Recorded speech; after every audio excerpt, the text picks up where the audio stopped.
दोस्तों, कभी कभी हम जो सुनते और समझते हैं वह पूरी तरह सत्य नहीं होता। आपने कई महापुरुषों की बातें सुनी होंगी, कई बुद्धिमानी पुरुषों और गुरुदेवों की बातें सुनी होंगी। उनका कहना यह होता है कि संसारिक जीवन मोह और माया से भरा हुआ है। हमारे रिश्ते, हमारा धन, हमारी इच्छाएं, ये सब बस माया जाल है और जीवन का असली लक्ष्य तो मोक्ष, मुक्ति है। हमें आध्यात्मिक जीवन की ओर बढ़ना चाहिए। जब भी आप उनकी बातें सुनते हैं तो आपके मन में एक प्रश्न उठता है, और वह प्रश्न यह है, क्या हमारा संसारिक जीवन जीना व्यर्थ है? क्या हमें केवल आध्यात्मिक जीवन जीना चाहिए? क्या हमें खुद की खोज करनी चाहिए? क्या हमें संसार के सुख का आनंद नहीं लेना चाहिए? जो लोग इस संसारिक जीवन में फंसे हुए हैं, क्या उनका जीवन पूरी तरह से व्यर्थ है? किसी को अपने माता पिता के लिए धन कमाना है तो कोई अपने परिवार को सुखी देखना चाहता है, कोई अपने बच्चों की चिंता में दुखी है तो कोई अपने लिए कुछ करना चाहता है, नाम कमाना चाहता है, कोई अपनी प्रेमिका को खुश रखना चाहता है, कोई अपने प्रेमी को पाना चाहता है, कोई बड़ा आदमी बनना चाहता है तो कोई राज करना चाहता है, कोई साधारण जीवन जीना चाहता है। इसी प्रकार हम सभी के तरह तरह के सपने हैं, तरह तरह के विचार हैं। हम सभी को अपने जीवन में कुछ ना कुछ तो चाहिए, परंतु ये सभी बुद्ध पुरुष जब हमारे सामने आते हैं तो हमारे इन सपनों को तोड़ मरोड़ के रख देते हैं। जब कहते हैं कि संसारिक जीवन व्यर्थ है और खुद को जानो, खुद को पहचानो, आध्यात्मिकता की राह पर चलो, तब उस वक्त हमारे मन में, हमारे मस्तिष्क में तरह तरह के विचार उत्पन्न होने लगते हैं। तब हमें यह समझ नहीं आता कि आखिर हम संसारिक जीवन जिए या फिर आध्यात्मिक जीवन। आखिर हम क्या करें? आपके साथ भी कभी न कभी ऐसा तो हुआ ही होगा। क्या आपके भी मन में ऐसे कोई प्रश्न हैं तो आप हमें कमेंट में जरूर बताइएगा। चलिए आगे बढ़ते हैं और इसके पीछे की वास्तविकता को जानते हैं, और इन सब के बीच हमें जीवन में संतुष्टि कैसे मिलेगी, हम पूरी तरह से खुश कैसे रह सकते हैं। क्या हमें सब कुछ छोड़कर एक बौद्ध भिक्षु की तरह सब कुछ त्याग कर आनंद मिलेगा? हमारे रिश्ते, पैसा कमाने की इच्छाएं, परिवार के साथ संबंध, हमारे दोस्त, क्या यह कुछ मायने नहीं रखते? दोस्तों, वास्तविकता तो यही है कि आप उन बुद्ध पुरुषों की बातों को अच्छी तरह से समझ ही नहीं पा रहे, क्योंकि वो कहना कुछ और चाहते हैं और आप उनकी बातों का मतलब कुछ और ही निकाल रहे हैं। आप उनकी बातों से कुछ और ही समझ रहे हैं। महात्मा बुद्ध खुद ही कहते थे कि उन्हें गरीबी पसंद नहीं है। वे यह कहते थे कि आपको सफलता प्राप्त करने के लिए आर्थिक रूप से सक्षम बनना आवश्यक है। इसका मतलब है कि जब तक आप गरीब हैं और आपके पास आर्थिक साधनों की सामग्री नहीं है, तब तक आप अपने आत्मा की खोज में आगे नहीं बढ़ सकते। और ठीक उसी के विपरीत संपन्नता और अमीर होना भी आपके आध्यात्मिक मार्ग की बाधा बन जाती है। कई महापुरुषों ने, कई बौद्ध पुरुषों ने अपनी बातें बहुत ही सीधी और सरल भाषा में कही है, लेकिन हम सभी उन बातों का अर्थ कुछ और ही निकाल बैठते हैं। हम सभी उनकी बातों को समझ नहीं पाते, क्योंकि उनकी बातें रोजमर्रा की जिंदगी से बिल्कुल अलग होती हैं। वे लोग कहना तो कुछ और चाहते हैं, लेकिन हम में से ज्यादातर लोग उनकी बातों का मतलब कुछ और ही निकाल लेते हैं और उसे अपने जीवन में उतार कर हम अपना पूरा जीवन पूरी तरह से बर्बाद कर लेते हैं। चलिए इसे कहानी के माध्यम से समझते हैं। एक बार की बात है, महात्मा बुद्ध नगर वासियों को उपदेश दे रहे थे। महात्मा बुद्ध कह रहे थे कि संसार के माया जाल में मत फंसो, संसार से ऊपर उठो। संसार से ऊपर उठकर ही तुम संसार को जी सकते हो। संसार में जो फंस गया, जिसने अपनी बुद्धि का इस्तेमाल नहीं किया, वो व्यक्ति जो समय पर अच्छे कर्म नहीं करता और बुरे कामों में जुट जाता है, वह आने वाले समय में बड़े दुखों का सामना कर सकता है, क्योंकि उसके बुरे कर्म ही उसके दुखों का कारण बनेंगे। इसलिए आप सभी इस संसार की मोह माया अर्थात इच्छा, लालच, क्रोध इत्यादि को ध्यानपूर्वक देखते हुए अपने कर्म करें। इतना कहकर महात्मा बुद्ध ने अपना उपदेश समाप्त किया और वहां से चले गए। महात्मा बुद्ध जब ये उपदेश दे रहे थे तो वहां पर उस नगर का सबसे धनी व्यक्ति वहीं पर मौजूद था, और उस व्यक्ति पर महात्मा बुद्ध की बातों का बहुत गहरा असर पड़ा। उसका मन अब संसारी जीवन में नहीं लगता था, वह संसारी जीवन से हटने लगा था। अब उसे अपना सब कुछ किया हुआ व्यर्थ नजर आने लगा था। देखते ही देखते कुछ ही सालों में उसका सारा व्यापार चौपट होने लगा था। उस धनी व्यापारी के परिवार के सभी सदस्य उसे इस तरह से देखकर बहुत चिंतित रहने लगे थे, और जब भी कोई उससे बात करने की कोशिश करता था तो वह धनी व्यापारी एक ही बात कहता, ये धन दौलत तो सब बेकार की चीजें हैं, ये सब तो मोह माया है, सब बेकार है। भला हम रिश्ते निभाकर क्या करेंगे? यह सब तो वासना है। जीवन तो केवल एक ही है और वह है मुक्ति। अब तो केवल उसी की आस है, उसी की प्यास है। मैं इतना समझ चुका हूं कि अब से जो भी होगा वह सब अच्छा होगा। अब से उसने व्यापार पर भी ध्यान देना बिल्कुल बंद कर दिया था और देखते ही देखते वह धनी व्यापारी उस नगर का सबसे गरीब व्यक्ति बन चुका था। वह पूरी तरह से निर्धन हो चुका था। उसका सब कुछ बर्बाद हो चुका था और उसका पूरा परिवार सड़क पर आ गया था। एक दिन जब उसके घर में खाने के लिए कुछ नहीं बचा तो उसने अपने आप से कहा, यह मैंने क्या कर दिया? सब कुछ तो बहुत अच्छा चल रहा था, लेकिन मैंने अपने हाथों ही सब कुछ बर्बाद कर दिया। आज मेरे परिवार का हर एक सदस्य भूखा है। उनके पास खाने के लिए कुछ नहीं और मैं उनके लिए कुछ नहीं कर पा रहा। वह यह सब सोच ही रहा था कि तभी उसे याद आया कि उसने महात्मा बुद्ध की बातों में आकर अपना जीवन बर्बाद कर लिया। न तो उसे मुक्ति मिली और न ही धन। वह सोच रहा था, मैं तो कहीं का नहीं रहा। थोड़े थोड़े भोजन के लिए भी आज मुझे रोज मरना पड़ता है। हर रोज मुझे मेहनत करनी पड़ती है, तब जाकर मेरे परिवार को 2 वक्त की रोटी मिल पाती है। अपने परिवार की इस तरह से बुरी हालत देखकर उससे रहा नहीं गया। वह बहुत चिंतित रहने लगा था। वह बहुत परेशान हो चुका था। एक दिन वह अपने घर से भाग गया। रास्ते में जब वह आगे बढ़ रहा था तब उसके मन में ख्याल आया कि वह कहां जाएगा, किससे मदद मांगेगा, आखिर अब उसका साथ कौन देगा। तभी उसे याद आया कि उसे महात्मा बुद्ध के पास ही जाना चाहिए, क्योंकि बुद्ध के कारण ही आज उसकी यह हालत है। उसके हालात के जिम्मेदार तो वही है। मैं तो सीधा सीधा अपने मार्ग पर जा रहा था, लगातार अपने व्यापार में उन्नति कर रहा था। लेकिन जब से मैंने उनकी बातें सुनी तब से मेरा मन विचलित हो गया। मुझे समझ नहीं आया कि मैं जो जीवन जी रहा हूं क्या वह सत्य है, या फिर जो वह जीवन जी रहे वह सत्य है। उनकी चिकनी चुपड़ी बातों में आकर मैंने अपना सब कुछ बर्बाद कर दिया। मेरे हालात के जिम्मेदार तो वही हैं, इसलिए मुझे उनके पास ही जाना चाहिए। अपने मन में क्रोध लिए 2 दिनों की लंबी यात्रा करके महात्मा बुद्ध के पास पहुंचा और क्रोध में आकर महात्मा बुद्ध से कहता है, हे बुद्ध, आपको कोई ज्ञान नहीं, न ही आपने सत्य की प्राप्ति की है। आप तो केवल भोले भाले लोगों को फंसाना जानते हैं, अपनी चिकनी छुपड़ी बातों में उन्हें बहलाना जानते हैं। आप लोगों के सीधे पर का फायदा उठाकर अपनी प्रसिद्धि और अपनी प्रशंसा करवाते हैं। आप हमें ऐसे सपने दिखाते हैं जो कभी पूरे नहीं हो सकते। मैं भी ऐसा ही एक सीधा साधा व्यक्ति था और मैं उस नगर का सबसे बड़ा धनी व्यक्ति था। आपसे मिलने से पहले सब कुछ ठीक चल रहा था। मेरे पास धन की कोई कमी नहीं थी, सारे ऐशो आराम थे, सारी सुख सुविधाएं थी। लेकिन जब से मैंने आपका उपदेश सुना, मैं आपसे इतना प्रभावित हो गया कि मैंने आपकी बातों को ही मानना शुरू कर दिया और वो सारी चीजें छोड़ दी जो मुझे संसारी जीवन से जोड़ती थी। अर्थात संसार की सारी मोहमाया मैंने त्याग दी और आज देखिए आपकी वजह से मेरा पूरा परिवार भिखारी बन चुका है। वह छोटी सी कुटिया में रहता है, यहाँ तक कि रोज के खाने के लिए भी हमें तिल तिल मरना पड़ता है। आपकी वजह से मैं पूरी तरह से बर्बाद हो चुका हूँ। उस व्यक्ति के इतना कहने के बाद महात्मा बुद्ध शांति से मुस्कुराते हुए उस व्यक्ति से कहते हैं, आखिर तुम्हारे साथ क्या हुआ है और तुमने मेरी बातों का क्या मतलब निकाला? इस पर वह व्यक्ति महात्मा बुद्ध को सारी बातें बता देता है। आप कहते हैं कि धन दौलत की इच्छा करना, ये कामना, ये वासना से बुरी है। आप सांसारिक जीवन को बुरा कहते हैं और खुद इस संसार में आकर भिक्षा मांगते हैं। आप आध्यात्मिक जीवन को अच्छा बताते हैं, किंतु मेरा एक प्रश्न है, इस आध्यात्मिक जीवन से हमें क्या मिलता है? इससे हमें क्या लाभ? आपने कहा था कि हमें आध्यात्मिक जीवन से सुख प्राप्त होता है, लेकिन मैंने तो जब से आध्यात्मिक जीवन अपनाया है तब से मुझे केवल दुख ही दुख मिला है।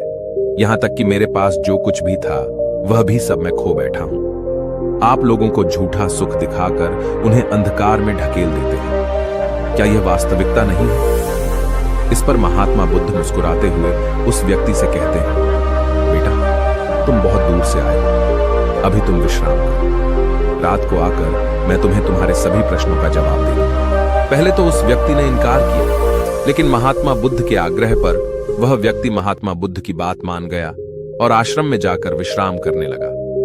रात्रि के बाद महात्मा बुद्ध उस व्यक्ति के पास आए और कहा, बेटा, मैंने एक व्यक्ति की बात सुनी। वह कह रहा था कि एक हाथी हवा में उड़ रहा था और वह अपने पर तेजी से मारता हुआ हवा में चला जा रहा था। उसने तो यह भी देखा कि एक बड़ी मछली अपने पैरों से जमीन पर चल रही थी और एक कुत्ता समुद्र की गहराइयों में सांस ले रहा था। इतना कहकर महात्मा बुद्ध शांत हो गए। वो व्यक्ति महात्मा बुद्ध की सारी बातें सुनकर महात्मा बुद्ध से कहता है, हे तथागत, उसके आगे क्या हुआ? आखिर आप चुप क्यों हो गए? तभी महात्मा बुद्ध उस व्यक्ति को समझाते हुए कहते हैं, बेटा, क्या तुम्हें लगता है कि ऐसा वास्तव में हो सकता है? इस पर व्यक्ति जवाब देते हुए कहता है, बुद्ध, अगर आप कह रहे हैं तो यह अवश्य ही सच होगा, क्योंकि आप इतने बड़े ज्ञानी हैं। आपने सत्य की प्राप्ति की है, तो आपके मुख से निकला हुआ हर एक शब्द तो सत्य ही होगा। तभी महात्मा बुद्ध मुस्कुराते हुए उस व्यक्ति से कहते हैं, बेटा, क्या तुमने कभी पहले ऐसा कभी होते हुए देखा है? क्या तुमने कभी किसी हाथी को देखा है जो पर के साथ हवा में तेजी से उड़ता जा रहा हो? इसके जवाब में वह व्यक्ति कहता है, तथागत, मैंने तो कभी नहीं देखा। तभी महात्मा बुद्ध कहते हैं, तुमने मुझसे प्रश्न क्यों नहीं किया कि आखिर वह हाथी आकाश में कैसे उड़ सकता है? इसके जवाब में व्यक्ति कहता है, हे तथागत, आपके मुख से सुनकर मुझे ऐसा लगा कि मानो वह सत्य हो, और आप कह रहे हैं तो यह सत्य ही होगा, इसलिए मैंने आपसे एक भी बार प्रश्न नहीं किया।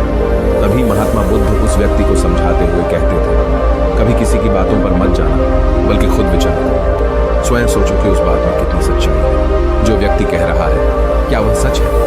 आखिर वह कहना क्या चाहता है? हो सकता है कि वह कुछ और कहना चाहता हो और तुम उसका अर्थ कुछ और ही निकाल रहे हो। कम से कम तुम्हें एक बार प्रश्न करके यह समझना तो चाहिए कि आखिर वह कहना क्या चाहता है। अगर तुम मुझसे पूछते कि आखिर वह हाथी हवा में कैसे उड़ सकता है, तो इसका जवाब मैं तुम्हें अवश्य देता। मैं तुम्हें ऐसा बताता कि एक छोटा सा बच्चा अपने खिलौनों के साथ खेल रहा है। वह हाथी को हवा में उड़ा रहा है और कुत्ते को पानी में डुबा रहा है, और रही बात मछली की, तो वह उसे जमीन पर चला रहा है। क्या ऐसा संभव नहीं हो सकता? इसके जवाब में व्यक्ति कहता है, हाँ, बिल्कुल ऐसा हो सकता है कि महात्मा बुद्ध उस व्यक्ति को कहते हैं, इसी प्रकार मैं कभी किसी को निर्धन या गरीब होने के लिए नहीं कहता। निर्धनता या गरीबी तुम्हारे विकास में बाधक बन जाती है, जिससे तुम और कुछ नहीं सोच पाते, न ही कुछ समझ पाते हो। इन भिक्षुओं को देखो, जब इन्हें भोजन की आवश्यकता होती है तो ये भिक्षा मांगने के लिए निकल पड़ते हैं, लेकिन यह भिक्षा कहां से आती है?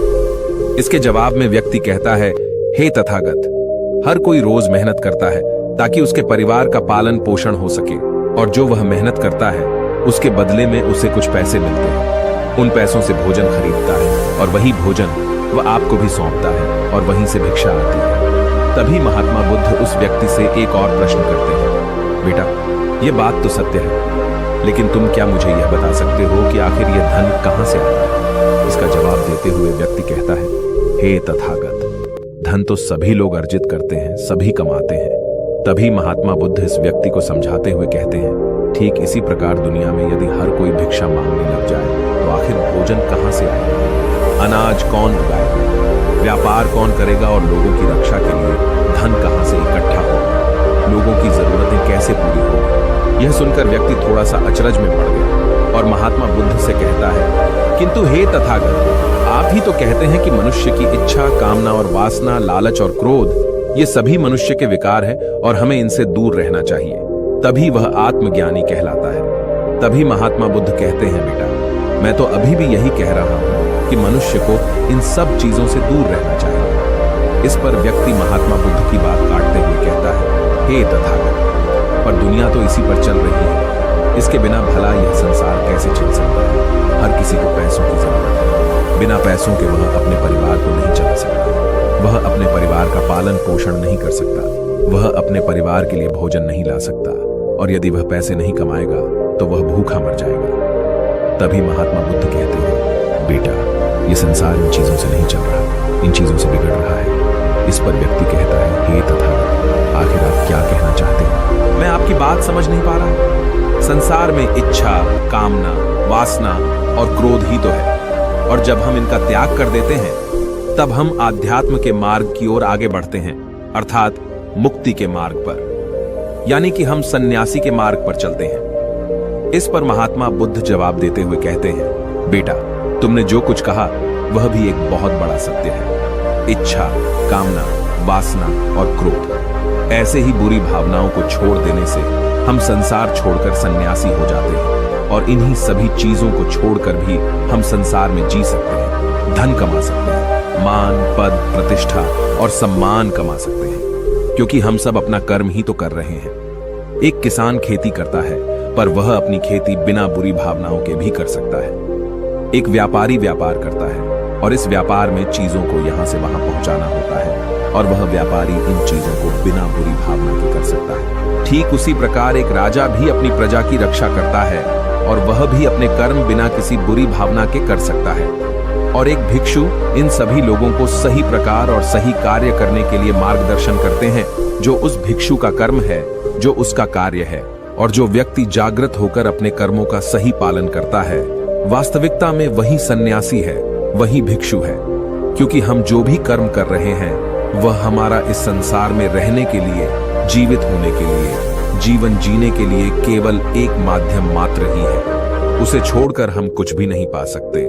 और हमारे सभी कर्म करते हुए हमारा मुख्य उद्देश्य जागृत होना है, खुद को पहचानना है, खुद को जानना है। एक बार यदि हमारे भीतर ज्ञान का उदय हो गया, तब हम चाहे जो भी करें, वह फिर संसारी हो या सन्यासी, सब एक ही होते हैं। इस पर व्यक्ति महात्मा बुद्ध से कहता है, हे बुद्ध, किंतु मैंने तो देखा है कि आप अपने संघ में उन लोगों को भी शामिल कर लेते हैं जो लोग अपने परिवार को छोड़कर आए, अपने माता पिता को छोड़कर आए हैं, अपने बीवी बच्चों को छोड़कर आए हैं। क्या आप उनसे कभी यह कहते हैं कि जाकर अपनी जिम्मेदारियां पूरी करो? जाओ, अपनी जिम्मेदारियां संभालो और धन कमाओ और वहीं पर रहकर तुम आत्मज्ञान प्राप्त करो। उस व्यक्ति के प्रश्न का जवाब देते हुए महात्मा बुद्ध कहते हैं, भक्ति, क्या तुम शांति को हवा में उड़ा सकते हो? इसके जवाब में वह व्यक्ति कहता है, नहीं, मैं नहीं उड़ा सकता। तभी महात्मा बुद्ध कहते हैं, केवल एक बच्चा ही हाथी को हवा में उड़ा सकता है। ठीक उसी प्रकार जिस व्यक्ति को जो बनना है वह बनकर ही रहेगा। जैसे किसी व्यक्ति को राजा बनना है तो वह राजा बनेगा, किसी व्यक्ति को व्यापारी बनना है तो वह व्यापारी बनेगा। ठीक इसी प्रकार यदि किसी व्यक्ति को आत्मज्ञान की प्राप्ति करनी है तो उसे सब कुछ तो त्यागना ही होगा। आगे महात्मा बुद्ध उस व्यक्ति से कहते हैं, बेटा, क्या तुम सब कुछ छोड़कर आत्मज्ञान के मार्ग पर आगे बढ़ते, या फिर तुम यह सोच रहे थे कि इस रास्ते पर चलकर जीवन आसान हो जाएगा, जो होगा सब अच्छा होगा, सब कुछ अपने आप ही मिलने लगेगा, मुझे तो कुछ करने की आवश्यकता ही नहीं पड़ेगी, सारे दुख दर्द सब कुछ समाप्त हो जाएगा और जीवन में चमत्कार होने लगेगा और अंत में मुक्ति भी मिल जाएगी। महात्मा बुद्ध की यह बात सुनकर उस व्यक्ति को अपनी गलती का एहसास हो गया। पदोन्नति महात्मा बुद्ध के चरणों में गिर पड़ा और कहने लगा, हे तथागत, आप सत्य कहते हैं। मैंने तो कुछ ऐसा ही सोचा था, क्योंकि मेरा व्यापार सही नहीं चल रहा था तो मुझे लगा कि सब कुछ छोड़कर सब मिल जाएगा, मुझे कुछ करने की आवश्यकता ही नहीं पड़ेगी और मेरे सारे दुख दर्द हमेशा हमेशा के लिए खत्म हो जाएंगे और मैं आत्मज्ञान भी प्राप्त कर पाऊंगा। तभी महात्मा बुद्ध उस व्यक्ति से कहते हैं, बेटा, भिक्षु हो जाना कोई आसान बात नहीं है, इसके लिए सब कुछ त्यागना पड़ता है। एक एक चीज जिसे तुम बहुत प्रेम करते हो, वह सारी चीजें तुमसे एक एक करके दूर हो जाती हैं। तो क्या तुम भिक्षु बनने के लिए तैयार हो? क्या तुम सब कुछ छोड़कर आध्यात्म के मार्ग में आगे बढ़ना चाहते हो? इसके जवाब में व्यक्ति कहता है, हे तथागत, मुझे मेरी गलती का एहसास हो चुका है, मुझे भिक्षु नहीं बनना, मैं तो व्यापारी ही ठीक हूं, मैं तो अपने संसारी जीवन में ही ठीक हूं। परंतु अब भी मेरे मन में एक प्रश्न शेष बचा है, अगर आपकी आज्ञा हो तो वह प्रश्न भी मैं आपसे पूछना चाहूंगा। तभी महात्मा बुद्ध उसे आज्ञा देते हैं। इस पर व्यक्ति कहता है, हे तथागत, आप ही तो कहते हैं कि धन नहीं कमाना चाहिए, पद, प्रतिष्ठा, अहंकार हमें दुख की ओर ले जाते हैं और संसार में यही तो है और क्या है। यदि हमें संसारी जीवन जीना है तो हमें ये सब तो करना ही पड़ेगा। तभी महात्मा बुद्ध मुस्कुराते हुए उस व्यक्ति से कहते हैं, क्या तुम्हें भूख लगी है? इस पर व्यक्ति कहता है, हाँ तथागत, मुझे बहुत भूख लगी है। तभी महात्मा बुद्ध उस व्यक्ति को भोजन करवाते हैं। उसे भरपेट भोजन खिलाने के बाद महात्मा बुद्ध उस व्यक्ति से कहते हैं, लो और खाओ, ये सब तुम्हारे लिए ही है। इसके जवाब में वह व्यक्ति कहता है, तथागत, मैं पहले ही बहुत ज्यादा खा चुका हूं, अब मुझसे और नहीं खाया जाएगा, मेरे पेट में अब थोड़ी भी जगह नहीं रह गई है। यदि मैंने और अधिक खाया तो मेरा पेट दर्द करने लग जाएगा और फिर मुझे तरह तरह की परेशानियां होने लगेंगी, मैं परेशान हो जाऊंगा। तभी महात्मा बुद्ध मुस्कुराते हुए उस व्यक्ति से कहते हैं, बेटा, मैं भी तो तुम्हें यही समझाने का प्रयास कर रहा हूं कि जितनी जरूरत है उतना ही खाओ, उतना ही धन कमा जितने की तुम्हें आवश्यकता है, क्योंकि हर चीज जब हद से ज्यादा हो जाती है तो वह नुकसान जरूर पहुंचाती है। फिर वह चाहे धन हो, चाहे इच्छा, चाहे लालच या फिर कामना या वासना, सब कुछ हद से ज्यादा आपको नुकसान ही पहुंचाएगा और यह सब आपको केवल दुख ही देंगे। इसलिए इन्हें नियंत्रण में रखना चाहिए। जितने की हमें आवश्यकता है उतना ही हमें चाहिए, और जब आप इसे नियंत्रण में रखते हैं तो यह कभी आपको दुख नहीं दे पाएगा। आप हमेशा सुखी रहोगे। आ गई। महात्मा बुद्ध उस व्यक्ति से कहते हैं, भर दे। धन कमाना आवश्यक है, क्योंकि धन की कमी नहीं होनी चाहिए, भोजन की कमी नहीं होनी चाहिए, किसी भी कार्य को करने के लिए मन में इच्छा की कमी नहीं होनी चाहिए। लेकिन उसी के साथ में यह भी ध्यान रखना है कि इच्छा अत्यधिक भी नहीं होनी चाहिए। और मैं तुम्हें यही समझाने का प्रयास कर रहा हूं, मैं तुम्हें यही ज्ञान देने का प्रयास कर रहा हूं कि मध्य में रहो, न कम न ज्यादा। इसलिए जाओ और धन कमा व्यापार करो। अपने कर्म से न केवल अपना बल्कि दूसरों का भला भी करो। जब तुम अपने किए के सांसारिक कार्यों से लोगों का भला करते हो, तब तुम में और किसी सन्यासी अर्थात किसी भिक्षु में कोई अंतर नहीं रह जाता। बस सभी के मार्ग अलग होते हैं, लेकिन मंजिल एक ही होती है और तुम कभी मार्ग से भटक न जाओ। इसलिए ऐसे लोगों की संगत में रहना जो तुम्हें आत्मज्ञान के सीधे मार्ग पर ले चले, जो सांसारिक जीवन से हटकर नए जीवन में प्रवेश करो, क्योंकि वे लोग बुराइयों से लड़ने में तुम्हारी मदद करेंगे। तुम्हें ताकत मिलेगी और तुम लगातार बिना विचलित हुए आध्यात्म के मार्ग पर लगातार आगे बढ़ते चले जाओगे। इतना कहकर महात्मा बुद्ध शांत हो गए। वह व्यक्ति महात्मा बुद्ध को प्रणाम करके कहता है, हे तथागत, आपकी शिक्षाएं तो बिल्कुल अलग हैं। आप जो कहते हैं उसके पीछे का अर्थ कुछ अलग ही होता है, बहुत सीधा और सरल, लेकिन हम उसे समझ नहीं पाते। आपके पास चमत्कार का आश्वासन नहीं है, पर आपके पास वह मार्ग है जिस मार्ग पर चलकर मैं अवश्य ही अध्यात्म को प्राप्त कर सकता हूं, जिससे मेरा और लोगों का सभी का भला होगा। हे तथागत, यह मेरी ही गलती थी कि मैंने आपकी बातों का गलत मतलब निकाला और एक व्यापारी होकर भी मैंने अपने कर्म को छोड़ दिया और यह सोचने लगा कि अब अपने आप ही सब कुछ होगा, सब कुछ अच्छा ही होगा। लेकिन यह सत्य है कि अपने आप कुछ नहीं होता। जब हम हाथ पैर चलाएंगे, काम करेंगे, कर्म करेंगे, तभी हमें फल मिलेगा। जब हम हाथ पैर मारना छोड़ देते हैं तो नदी का बहाव हमें अपने साथ बहाकर ले चला जाता है और तब हमारे हाथों में कुछ नहीं रह जाता। और यही मेरे साथ भी हुआ है। हे तथागत, आज से मैं आपको वचन देता हूं कि मैं अपना कर्म पूरी ईमानदारी के साथ करूंगा। आपके दिए हुए मार्ग पर मैं पूरी ईमानदारी से चलूंगा। मैं आपको वचन देता हूं कि मैं एक अच्छा व्यापारी और एक अच्छा इंसान बनकर रहूंगा। मैं आत्मज्ञान के मार्ग पर अपने कर्म करते हुए आगे बढ़ता रहूंगा। इतना कहकर वो व्यक्ति महात्मा बुद्ध को प्रणाम करके वहां से लौट गया। दोस्तों, हमारे साथ भी कुछ ऐसा ही होता है। जब हम किसी सिद्ध पुरुष की बातें सुनते हैं तो हमें लगता है कि संसारी जीवन व्यर्थ है और हमने जो कुछ भी आज तक कमाया है, जो कुछ भी आज तक कर्म किए हैं, वो सब व्यर्थ है। दुनियादारी की सारी बातें बेकार हैं। हमें तो आत्मज्ञान के मार्ग पर बढ़ना चाहिए, वही सही राह है। लेकिन हम कभी अपने भीतर नहीं देख पाते कि हमें आत्मज्ञान की कोई जरूरत नहीं है, क्योंकि आज हमारा वक्त बुरा चल रहा है और हमें कोई रास्ता नजर नहीं आ रहा। तब हमें आत्मज्ञान नजर आ रहा है, और जब कल हमारा वक्त अच्छा होगा, हमारे जीवन में सुख होगा, तो आत्मज्ञान कहां पर होगा यह हमें झांक नहीं। इसीलिए जो आत्मज्ञान के मार्ग पर चलते हैं उन्हें सुख और दुख से कोई फर्क नहीं पड़ता, उन्हें अपने व्यवसाय से भी फर्क नहीं पड़ता, उन्हें जीवन की झंझटों से भी फर्क नहीं पड़ता।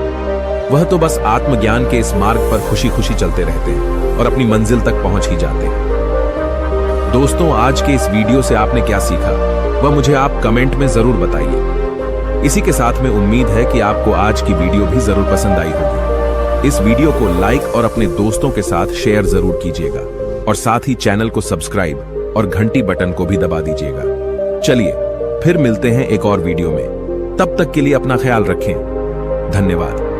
नमो बुद्धाय।